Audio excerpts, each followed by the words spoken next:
செங்கல்பட்டு கோர்ட்டுல கணவனை தேடும் மனைவியின் கதையை சொல்லட்டுமா அப்படின்னு இன்னைக்கு உதயநிதி ஸ்டாலின் அடிச்ச அடியில ஒருத்தருக்கு வயிறெல்லாம் கலங்கி போயிருக்கும். ஆமா, அதாவது ஒவ்வொரு பதவிக்கும் ஒரு பொறுப்பு, ஒரு மாண்பு இருக்கிறது. ஒரு முதலமைச்சர் பதவி என்றால் அதற்கு என்று ஒரு மாண்பு இருக்கிறது. இன்றைக்கு சட்டப்பேரவையில உரை செய்கின்ற தமிழ்நாட்டினுடைய முதலமைச்சர் திரு விஜய் அவர்கள் வழக்கம் போல எழுதி வைத்ததை கொஞ்ச நேரம் வாசிக்கிட்டே வந்தார்.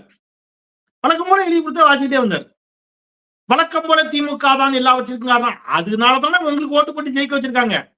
அது எதையுமே பேசாம இப்படியே வந்தார். மின்வெட்டிற்கு காரணம் திமுக எல்லாத்தையும் சொல்லிக்கிட்டே வந்தவர் எதிர்கட்சி தலைவர் பின் பாயிண்டா கேட்ட எந்த கேள்விக்கும் பதில் சொல்லல. எதிர்கட்சி தலைவர் நேற்று என்ன கேட்டாரு, அதற்கு பதில் சொல்லணும். என்ன சொன்னாரு, உங்களுடைய எம்எல்ஏ ஸ்ரீவைகுண்டம் எம்எல்ஏ சரவணன் மீது பாலியல் குற்றச்சாட்டுகள் சொல்லப்பட்டிருக்கின்றன, அவர் மீது எடுத்த நடவடிக்கை என்ன? பதில் இல்ல. கோயம்புத்தூர்ல ஒரு சிறுமி பாலியல் வன்கொடுமை செய்யப்பட்டு படுகொலை செய்யப்பட்டு அம்மாவுக்கு தெரியாமல் எரியூட்டப்பட்டிருக்கிறாள், அதற்கு முதலமைச்சர் பதில் என்ன? பதில் இல்ல. சென்னையில ஒரு 3 வயது குழந்தை பாலியல் வன்கொடுமை செய்யப்பட்டு படுகொலை செய்யப்பட்டு கும்மிடிப்பூண்டில இறந்த குழந்தைய 15 கிலோமீட்டர் தள்ளி பொன்னேரியில போய் அடக்கம் பண்ணிருக்கிறீங்க, அதுக்கு பதில் என்ன? இதெல்லாம் நேற்று எதிர்கட்சி தலைவர் எழுப்பிய கேள்வி.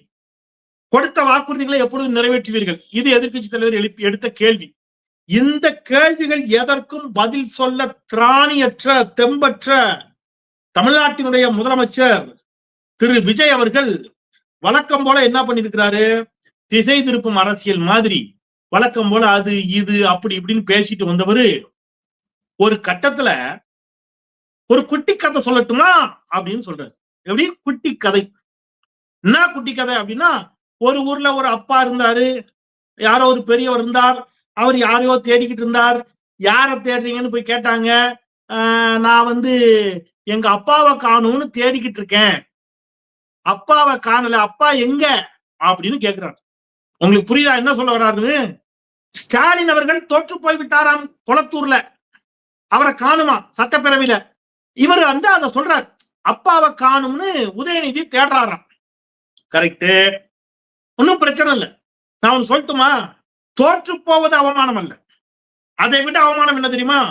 பெத்த பிள்ளைய வீட்டை விட்டு வெளியில வரட்டி விடுறது.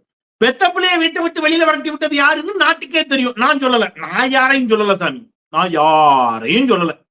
நமக்கு எதுக்கு ஒம்பு? நான் யாரையா சொல்றேனா? நோ. கட்டிய மனைவி தன்னை கணவன் அடித்து துன்புறுத்தியதாக புகார் தெரிவித்து விவாகரத்து கேட்கிறாரே, அதுதான் கேவலத்திலும் கேவலம். எதை விட? தோல்வி அடைவதை விட. ஸ்டாலின் அவர்கள் கொளத்தூரில் தோற்கவில்லை, கொளத்தூரில் ஜனநாயகம் தோற்றது, கொளத்தூர் மக்கள் தோற்றார்கள். கவர்ச்சி அரசியலுக்கு முன்பாக வளர்ச்சி அரசியல் தோற்றது. வெட்கப்பட வேண்டியது, அவமானப்பட வேண்டியது தோற்று போய்விட்டது ஸ்டாலின் அல்ல, இந்த நாட்டினுடைய ஜனநாயகம். வளர்ச்சி அரசியல், கவர்ச்சி அரசியலால் வளர்ச்சி அரசியல் தோற்கடிக்கப்பட முடியும் என்று சொன்னால் அவமானப்பட வேண்டியது வாக்காளர்களா திமுகவா, வாக்காளர்களா ஸ்டாலினா? இவர் சொல்றார், அப்பாவை காணும்னு தேடுற. உதயநிதி ஸ்டாலின் வெளியில ஏன்னா வெளிநடப்பு பண்ணிட்டார், அங்க பேச முடியல, இவங்க பேச அனுமதிக்கல. எல்லாரும் ஒரே இந்த பக்கத்துல இருந்து கத்த ஆரம்பிச்சாங்க. ஒரு ஒரு ஒரு எதிர்கட்சிக்கான வாய்ப்பு மறுக்கப்படுகின்ற ஒரு அவையில் இருக்க முடியாதுன்னு வெளிநடப்பு செய்கிறது திமுக. வெளிநடப்பு செஞ்ச பிறகுதான் இந்த வீரவசனத்தை எல்லாம் பேசுறாரு. யாரு? விஜய். அப்பாவை காணும் குட்டி கதையெல்லாம் உதயநிதி வெளிநடப்பு செஞ்ச பிறகு. அவர் உள்ளே இருக்கும் போதே நீங்க இதை சொல்லியிருந்தீங்கன்னா, உள்ளுக்குள்ளேயே அவரு செங்கல்பட்டு கோர்ட்டுல கணவனை தேடும் மனைவியின் கதையெல்லாம் தமிழ்நாட்டுக்கே தெரியும்னு எங்க பதிவு பண்ணிருப்பாரு? சட்டப்பேரவை குறிப்புகளில் பதிவு பண்ணிருப்பாரு. இன்னைக்கு இப்ப அவர் இதை சொன்னாருன்னா சபாநாயகர் என்ன செய்வாரு? இதை சொல்லக்கூடாதும் பாரு. அப்புறம் அதை நீங்க சொன்னதையும் சொல்லக்கூடாதுமாங்க. முதலமைச்சர் சொன்னதும் அவை குறிப்பிலிருந்து நீக்கப்பட்டிருக்கும். என்ன விளையாட்டு காட்டிக்கிட்டு இருக்கீங்க? இதுவா ஒரு முதலமைச்சர் பேசக்கூடிய பேச்சு? இதுவா பண்பு? சிந்திச்சு பாருங்க. நான் என்ன சொல்றேன், இப்போ செங்கல்பட்டு கோர்ட்ல கணவனை தேடும் மனைவியின் கதை அப்படின்னா அது யாரு தெரியாது, நாட்டு மக்களுக்கு தெரியும். உதயநிதி ஸ்டாலினும் பேர சொல்லல, நானும் பேர சொல்லல. என்ன அவ்வளவு ஆணவம்? ஒரே ஒரு வெற்றி, அதுவும் தனித்த பெரும்பான்மை கிடைக்காமல் தனிப்பெரும் கட்சியாக வந்ததுக்கே இவ்வளவு ஆட்டமா? இந்தியாதான் இந்திரா, இந்திராதான் இந்தியா என்று இருந்த காலத்துல இந்திரா காந்தியே தோற்கடிக்கப்பட்ட வரலாறு இங்க உண்டு. தன்னை அசைப்பதற்கு யாரும் இல்லை என்று நினைத்த ஜெயலலிதாமாவே தோற்ற வரலாறு இங்க உண்டு.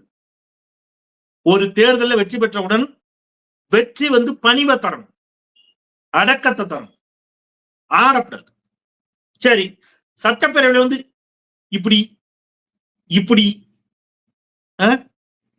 என்னது இது? பேரவையா அது என்னது? நான் என்ன கேட்கிறேன், அடுத்த வாட்டி அநேகமா அமைச்சர்கள் எல்லாம் சட்டப்பேரவை இங்க ஆடிட்டாங்க. இப்ப எந்த பாட்டுக்கு ஆடியாச்சு? வாடி வாடி கைப்படாத சீடிக்கு ஆடியாச்சு. சட்டப்பேரவையில இனிமே டான்ஸ் மட்டும்தான் ஆடல அப்படின்னு இன்னைக்கு உதயநிதி ஸ்டாலின் சொல்லுகிறார், எதிர்கட்சி தலைவர் சொல்லுகிறார். அடுத்தது குத்துப்பாட்டு போட்டு சட்டப்பேரவைக்குள்ள குத்துப்பாட்டுக்கு டான்ஸ் ஆடினாலும் ஆச்சரியம் இல்லைங்கிறார். அப்படித்தான் போகுது பேரவை போற போக்கு. நாட்டுல சட்டம் ஒழுங்கு சீரழிஞ்சு சின்னாபின்னப்பட்டு சந்தி சிரிக்கிறது. பதில் இல்ல, விட்டுருங்க. இன்னைக்கு ஒண்ணு சொல்றாரு, விவசாயிகளை கொச்சைப்படுத்துகிறார் மாண்புமிகு முதலமைச்சர் அவர்களை. நான் விவசாயிகளை கொச்சைப்படுத்திய மாண்புமிகு முதலமைச்சர் அவர்களை வன்மையாக கண்டிக்கிறேன். எப்படி தெரியுமா? விவசாய கடனை முழுமையாக தள்ளுபடி செய்வேன் என்று வாக்குறுதி தந்தவர் இன்றைய முதலமைச்சர் தேர்தல் பரப்புரையும் பொழுது. ஆனால் அப்படி செய்யாம இவ்வளவு வாங்கினாதான் தள்ளுபடி, இவ்வளவு வாங்கினாதான் தள்ளுபடி நீங்க ஒரு கணக்கை வைத்து தள்ளுபடி செய்கின்ற பொழுது விவசாய பெருங்குடி மக்கள் நமக்கு உழைத்து, அவங்க நமக்காக உழைத்து அவங்க சேற்றில் கால் வைத்தால்தான் நாம் சோற்றில் கை வைக்க முடியும் என்று சொல்கிறோமே, அந்த விவசாயிகள் போராட வருகிறார்கள். இந்த முதலமைச்சர் என்ன தெரியுமா சொல்றாரு? விவசாயிகள்லாம் ஒன்னும் போராடல, விவசாயிகளுக்கு எல்லாம் உண்மை தெரியும். திமுக ஆதரவு மனநிலை கொண்ட சிலர் திட்டமிட்டு அரசுக்கு எதிராக போராடுகிறார்கள். இந்த அரசுக்கு எதிராக யார் போராடினாலும் அவர்கள் திமுக தானா? இது விவசாயிகளை கொச்சைப்படுத்துவது இல்லையா? விவசாயிகள் தங்கள் கஷ்டத்துக்காக விவசாயிகள் போராட வந்தால் அந்த விவசாயிகளின் போராட்டத்திற்கும் ஒரு அரசியல் சாயத்தை பூசுகிறாரே மாண்புமிகு முதலமைச்சர், இது சரியா? தவறு. ஒன்று. அடுத்தது என்ன சொல்றாரு? பார்ட்டி ஃபண்டுன்னு வாங்கினதெல்லாம் இப்ப அரசுக்கு வர ஆரம்பிச்சுங்கிறாரு. எனக்கு புரியல. பார்ட்டி ஃபண்டு வாங்கப்பட்டிருந்தால் அது தவறு, அது ஊழல். கரெக்டா? அப்ப ஊழலை இப்ப கவர்மெண்டே செய்தா? அது கவர்மெண்ட்டுக்கு வர ஆரம்பிச்சுன்னா என்ன அர்த்தம்? வாங்கி இந்த இந்த இந்த டெண்டர் விட்ட வகையில் கமிஷனாக பெறப்பட்டது 5 விழுக்காடு 8 விழுக்காடு 10 விழுக்காடுன்னு ஏதோ ஒரு விழுக்காடு வாங்கி அதை கஜானால சேர்த்திருக்கிறோம் கணக்கு எழுதுவீங்களா? இது எனக்கு இந்த லாஜிக்கே புரியல. பார்ட்டி ஃபண்ட் எல்லாம் அரசாங்கத்துக்கு வந்துருதுன்னா எப்படி? பார்ட்டி ஃபண்டு வாங்குறத நிறுத்திட்டேன்னு சொன்னா ஒரு லாஜிக் இருக்கு. வாங்குறத நிறுத்தல, வாங்குறோம், வாங்கி அரசாங்கத்துல சேர்த்துறோம்னா எப்படி? லஞ்சம் வாங்குது அரசாங்கம். அப்ப அரசாங்கமே லஞ்சம் வாங்குதா? அரசாங்கமே ஊழல் செய்தா? என்ன கான்செப்ட் இது தெரியல. டாஸ்மாக பத்தி பேசுறாரு. சிம்பிள் கேள்வி. நாட்டோரே நல்லோரே எல்லா ஊடகங்களிலும் நீங்கள் செய்தியை பார்த்து கொண்டிருப்பீர்கள். பாட்டிலுக்கு மேல 10 ரூபாய் வாங்குறாங்களா இல்லையா? 20 ரூபாய் சில இடத்துல 10 ரூபாய். பாட்டிலுக்கு மேல் 10 ரூபாய் வாங்கப்படுகிறதா இல்லையா? வாங்கப்படுகிறது, எல்லாருக்கும் தெரியும். அது யாருக்கு போகுது? யாருக்கு போகுது? முதலமைச்சருக்கா? அதுக்கு பதில் சொல்லணும்ல. அப்ப இந்த எந்த கேள்விகளுக்கும் பதில் சொல்லாத ஒரு முதலமைச்சர் சட்டப்பேரவையில் இன்னைக்கு என்ன செய்யறாரு? என்ன கொடுமை அப்படின்னு கேட்டீங்கன்னா, சட்டப்பேரவையில லைவ் போயிட்டு இருக்குது. லைவ் போகும்போது கீழே போன செய்தி எல்லாம் பாத்தீங்கன்னு வைங்க, இவர் சட்டம் ஒழுங்கு அப்படின்னு பேசுறாரு. யாரு? முதலமைச்சர். கீழே செய்தி சட்டம் ஒழுங்கு குறித்து அவர் பேசுகின்ற பொழுது, திண்டுக்கல் ஒட்டஞ்சத்திரம் தும்பிச்சட்டி புதரில் 2 பேரின் வீட்டில் இருந்து 50 கிலோ குட்கா பறிமுதல். மேல என்ன தெரியுமா அவர் என்ன தெரியுமா பேசியிருக்காரு? போதையில்லா தமிழகத்தை உருவாக்குவதற்கு நாங்கள் பாடுபட்டு கொண்டிருக்கிறோம். இங்க குட்கா விளையாடுது தமிழ்நாட்டுல. கீழே பேரலா மேல இங்கேயும் செய்தி போச்சு. நான் ஸ்கிரீன்ஷாட் எடுத்து வச்சிருக்கேன், செம காமெடியா இருக்கும். சரியா? மேல இவர் சொல்றதுக்கும் கீழே நடக்கிறதுக்கும் சம்மந்தமே இல்லை. எதிர்கட்சி தூண்டுதலால் விவசாயிகள் போராட்டம். கீழே செய்தி, சமயபுரம் அருகே அடுக்குமாடி குடியிருப்பில் 2 சிறுமிகளுக்கு பாலியல் தொல்லை. இவர் அங்க பேசுறாரு, நாங்கள் சிங்க பெண்கள் படை அமைத்திருக்கிறோம். கீழே என்ன செய்தி போது? பாலியல் தொல்லை. இப்ப கேட்டா என்ன சொல்லுவாரு? சார் அரெஸ்ட் பண்ணுமா இல்லையா? கரெக்ட். நீங்க தேர்தல் பரப்புரையில் என்ன செஞ்சீங்க? கேட்டா என்ன சொல்லுவாங்க? அரெஸ்ட் பண்ணிட்டோம்னு சொல்லுவாங்க. குற்றம் நடந்த பிறகு கைது செய்வதல்ல, குற்றம் நடக்காமல் தடுப்பதுதான் அரசின் வேலை அப்படின்னு விஜய் பேசினார். இப்ப என்ன அடுத்தது பாருங்க. சென்னை மது போதையில் ஒருவர் அடித்து கொலை. இதெல்லாம் அவர் பேசிட்டு இருக்கும்போது கீழே ஸ்க்ரோலிங் மேல அவர் பேசுறது போடுறாங்க. தொலைக்காட்சியில மேல அவர் பேசுறது ஓடுதுங்க, கீழே தமிழ்நாட்டில் நடக்கும் செய்திகள் ஓடுது. அவர் பேசும் செய்திகளுக்கும் தமிழ்நாட்டில் நடக்கும் செய்திகளுக்கும் தொடர்பே இல்லை. எல்லாம் ஒரே இடத்துல நடக்குது. சென்னை புளியந்தோப்பில் குடிபோதையில் ஏற்பட்ட தகராறில் முருகன் என்பவர் அடித்து கொலை. இது அடுத்த செய்தி. ராஜபாளையம் கைம்பெண்ணை பேச வலியுறுத்தி கொலை மிரட்டல் விடுத்த ஊராட்சி அலுவலக உதவியாளர். எப்படி மேல என்ன செய்தி? நாங்கள் ஒன்றிய அரசை எதிர்ப்பவர்கள் நாங்கள் அல்ல. அதான் தெரியுமே நீங்க ஒன்றிய அரசை எதிர்க்க மாட்டீங்கன்னு. ஒன்றிய அரசை நீங்க எதிர்க்க மாட்டீங்கிறது நேற்று அம்பேத்கரிய சிந்தனைகளோடு நான் பெரிதும் மதிக்கக்கூடிய தோழர் வன்னியரசு அவர்கள், விடுதலை சிறுத்தைகள் கட்சியுடைய துணை பொதுச் செயலாளர். அவர் எப்பவுமே பாஜக எதிர்ப்புல உறுதியா இருப்பாரு, தீவிரமா இருப்பாரு. நாட் ஒன்லி பாஜக எதிர்ப்பு, பாசிச எதிர்ப்புல உறுதியாக இருக்கக்கூடியவர். அவர் பாஜகன்னு பேச ஆரம்பிச்ச உடனே குறுக்கிட்டீங்களே, சபாநாயகர் குறுக்கிட்டு நிப்பாட்டினாரு, அப்பவே தெரியும் நீங்க என்ன செய்ய மாட்டீங்கன்னு, ஒன்றிய அரசை எதிர்க்க மாட்டீங்கன்னு. அடுத்தது சிரிப்பா இருக்குது. ஒவ்வொரு சட்டம் ஒழுங்கு குறித்து முதலமைச்சர் விளக்கம். மேல கீழே மயிலாடுதுறை கங்கணம் புத்தூரில் சிறுமிக்கு பாலியல் தொல்லை அளித்ததை தட்டி கேட்ட 2 பேருக்கு கத்தி குத்து. எப்படி நல்லா இருக்குல்ல? மேல என்ன செய்தி? சட்டம் ஒழுங்கு குறித்து முதலமைச்சர் விளக்கம். கீழே பாலியல் தொல்லை, சிறுமிக்கு பாலியல் தொல்லை கொடுத்ததை தட்டி கேட்ட 2 பேருக்கு கத்தி குத்து. இதுதான் இன்னைக்கு தமிழ்நாடு. இத பேசிங்கன்னா மேல சட்டம் ஒழுங்கு குறித்து முதலமைச்சர் விளக்கம், கீழே மயிலாடுதுறை அருகே 3 சாமி சிலைகள் திருட்டு. ஒரு தொலைக்காட்சியில நான் இந்த லைவ பாக்குறேன். மேலையும் கீழையும் போற செய்தி இருக்குல்ல, சம்பந்தமே இல்ல. கீழே மனைவி தாக்கியதில் கணவர் உயிரிழப்பு. மேல அவர் அதான் பேசிட்டு இருக்காரு. எல்லா இடத்துலயும் சட்டம் ஒழுங்கு அதுன்னு பேசிட்டு இருக்காரு. சட்டப்பேரவையில் காரசாரம், எதிர்கட்சிகளுக்கு ஆளுங்கட்சிக்கு விவாதம். கீழே ஜிபே மூலம் ரூபாய் 20 லட்சம் லஞ்சம். அவர் என்ன பேசிட்டு இருக்காரு? தமிழ்நாட்டில் லஞ்சத்தை நாங்கள் ஒழித்து விட்டோம். கீழே ஜிபே மூலம் 20.45 லட்சம் லஞ்சம் வாங்கியது தொடர்பாக அலுவலர்களிடம் விசாரணை, அரசு அலுவலர்கிட்ட. நீங்க நான் தமிழ்நாட்டுல என்ன இந்த மாதிரி இன்னைக்கு நடந்த கூத்தெல்லாம் பாத்தீங்கன்னா சிரிப்பா இருக்கு. இன்னொன்னு சொல்றேன்.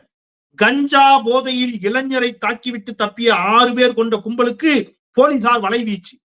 மேல இவர் சட்டம் ஒழுங்கு பத்தி பேசிட்டு இருக்காரு. சார் நான் என்ன கேட்கிறேன், இது என்னது? தமிழ்நாட்டுல இன்னைக்கு என்ன பிரச்சனை இருக்குது? இன்னமும் திமுக அன்றைக்கு என்ன செஞ்சது? திமுக செஞ்சதை நீங்க மக்கள்கிட்ட சொன்னீங்க. மக்கள் சரி உங்களுக்கு ஓட்டு போடுறோம், நீங்க நல்லா செய்வீங்களா, நீங்க மாற்றம்னு சொல்றீங்க, உங்களுக்கு ஓட்டு போடுறோம்னு சொல்லி உங்களுக்கு ஓட்டு போட்டிருக்காங்க. அத பேசுங்க. எப்ப பேசுவீங்க? வாடி வாடி கைப்படாத சீடிக்கு நடனமாடிய அமைச்சரை கண்டிப்பதற்கு உங்களுக்கு ஏன் மனம் வரவில்லை? மனம் வந்ததா? வரல, வராது. திமுக அமைச்சர் ஒருத்தர் இப்படி ஆடி இருந்தா விட்டுருவீங்களா? என்ன நடக்குது? அப்ப பள்ளிக்கூடத்துல போயிட்டு சினிமா பாட்டு நான் எல்லாம் படிக்கும்போது திருக்குறளை மனப்பாடம் பண்ண சொல்லுவாங்க. இப்ப விஜய் பாட்டை மனப்பாடம் பண்ணிக்கிட்டு இருக்குது பிள்ளைங்க. கும்பல கோரசா உட்காந்து விஜய் பாட்டை பாடுது. அது என்ன திருக்குறளா, நச்சினையா? நல்ல நச்சினை, நல்ல குறுந்தொகை, 500 ஒத்த 18 ஓங்கு வரிபாடல், கற்றறிந்தார் ஏத்தும் கலியோடு அகம்புறம் என்று இத்திரத்தை 8 தொகை என்ற சங்க இலக்கிய பாடல்களா? அது இவையெல்லாம் என்ன சங்க இலக்கியங்களா, காப்பியங்களா, காவியங்களா? என்னது? பம்பாய் செட்டி சுக்கா ரொட்டி தானே, உட்டாப்பாறு சிவத்த குட்டி தானே, இத பிள்ளைகள் பாடணுமா? என்ன நீங்க முதலமைச்சர் ஆயிருக்கீங்க. திருப்பி சொல்றேன், நீங்க முதலமைச்சர் ஆயிருக்கிறீர்கள். சினிமா டயலாக சட்டப்பேரவையில பேசுறதுக்கு அல்ல. சட்டப்பேரவை என்பது வேறு. இன்னைக்கு அங்கே விவசாயிகள் போராட்டத்தை கொச்சைப்படுத்தி இருக்கிறார். பார்ட்டி ஃபண்டை கவர்மெண்டே வாங்குன்னு ஒப்புதல் வாக்குமூலம் தருகிறார். எதிர்கட்சி தலைவர் கேட்ட எந்த கேள்விக்கும் சட்டம் ஒழுங்கு சார்ந்து ஒரு ரொம்ப திடமான உறுதியான எந்த பதிலும் இல்லை. இதை விட நாங்கள் யார் தயவிலும் ஆட்சியில் இல்லை அவர் பேசணும் சொல்றாரு. அது எப்படி சொல்ல முடியும்? நாங்க ஆதரவு கொடுக்கலன்னா இவர் முதலமைச்சர் ஆகியிருப்பாரா? எங்கள் தயவில் தான் இவர் ஆட்சியில் இருக்கிறார் என்று கம்யூனிஸ்ட் கட்சியினுடைய, மார்க்சிஸ்ட் கம்யூனிஸ்ட் கட்சியினுடைய பேசணும் சொல்றார். எனக்கு நம்பிக்கையில் நான் கிள்ளி பார்த்தேன். சண்முகம் தோழர் தான் சொல்லுகிறாரா? ஏன்னா சமீப காலமா சண்முகம் தோழர் அப்படி ஆயிட்டார். அதனால பேசணும் தோழர் தானா, இது கம்யூனிஸ்ட் தானா அப்படின்னு பாக்குற மாதிரி வச்சிருந்தார் கொஞ்ச நாளா. நான் எல்லா கம்யூனிஸ்ட் தோழர்களையும் சொல்ல, கம்யூனிஸ்ட் என்ற கட்சியையோ கம்யூனிஸ்ட் தத்துவத்தையோ நான் பேசல.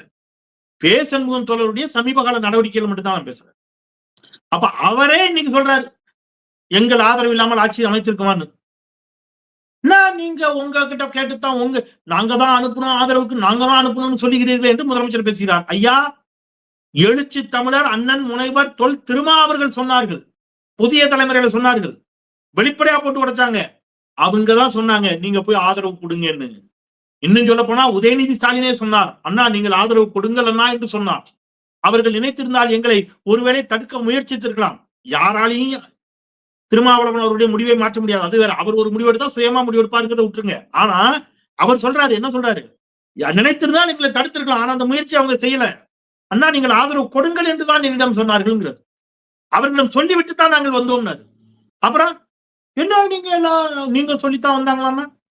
சார், நீங்க வேண்டாம் என்று சொல்லி விழுந்த வாக்குகளா இல்லையாது, அதை மட்டும் சொல்லுங்க. இன்றைக்கு உங்கள் அமைச்சரவையில் இடம்பெற்றிருக்கக்கூடிய தோழர் வன்னியரசு அவர்களை எதிர்த்து தாவேகா போட்டியிட்டதா இல்லையா? அப்ப தாவேகா வேண்டாம்னு சொல்லிதான் வன்னியரசுக்கு ஓட்டு போட்டிருக்காங்க. யார் வேணும்னு சொல்லி? வன்னியரசு வேண்டும், வன்னியரசு வெற்றி பெற்றால் முதலமைச்சராக ஸ்டாலின் வருவார் என்று அவருக்கு ஓட்டு போட்டிருக்காங்க. ஏன்னா அவர் திமுக கூட்டணியில ஸ்டாலின் முதலமைச்சராக வேண்டும் என்று சொல்லி வாக்குகளை கேட்டவர். அப்ப அந்த ஓட்டு யாருக்கு விழுந்த ஓட்டு?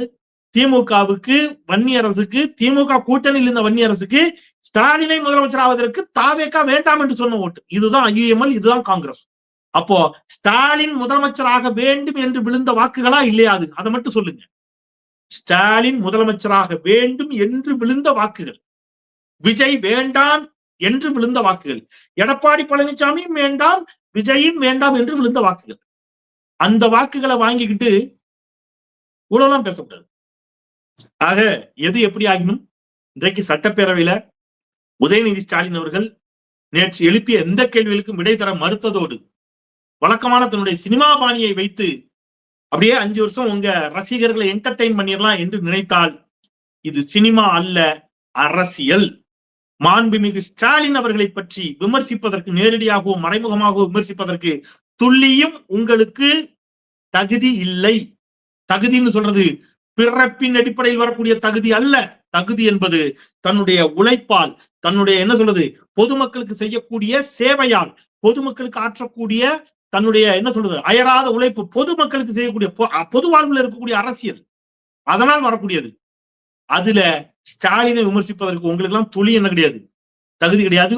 நீங்க உங்க இன்ஸ்டாகிராம் குரூப்ஸை வச்சுட்டு, உங்களுடைய சோசியல் மீடியா வாரியர்ஸை வச்சுட்டு நீங்க பேசுற சினிமா டயலாக்கு ஃபயர் விட்டே 5 வருஷம் ஆட்சியை ஓட்டிடலாம் நினைக்கிறீங்க. 5 வருஷம் ஆட்சி ஒருவேளை ஓடலாம். ஆனால் மக்கள், தமிழ்நாட்டு மக்கள் ஒரு மாற்றத்தை நீங்கள் தருவீர்கள் என்று உங்களுக்காக வாக்களித்த மக்களை அப்படியே நீங்க ஏமாற்றி விடலாம். உங்களுடைய இதே மாதிரியான இந்த சினிமா பாணியில கொண்டு போயிட்டு அவங்கள திருப்பி திருப்பி ஏமாத்தியே வச்சுக்கலாம் நீங்க நினைச்சீங்கன்னா, தமிழ்நாட்டு மக்கள் ஏமாளிகள் அல்ல, தெளிந்த சிந்தனையாளர்கள். ஒரு மாற்றத்தை வேண்டும் என்று நினைத்து உங்கள் பக்கம் வந்தவர்கள் கூட ஐய இது பெரும் ஏமாற்றமாக இருக்கிறது என்று அதே மக்கள் உங்களுக்கு பாடம் கற்பித்து தரும் நாள் வெகு தொலைவில் இல்லை என்று சொல்லி மீண்டும் ஒரு முறை தமிழ் கேள்வியை சப்ஸ்கிரைப் செய்து பாருங்கள். உங்கள் பேராதரவை தாருங்கள் என்று கேட்டு விடைபெறுகின்றேன். குரலற்றவர்களின் குரலாய் நான் செந்தில். நன்றி.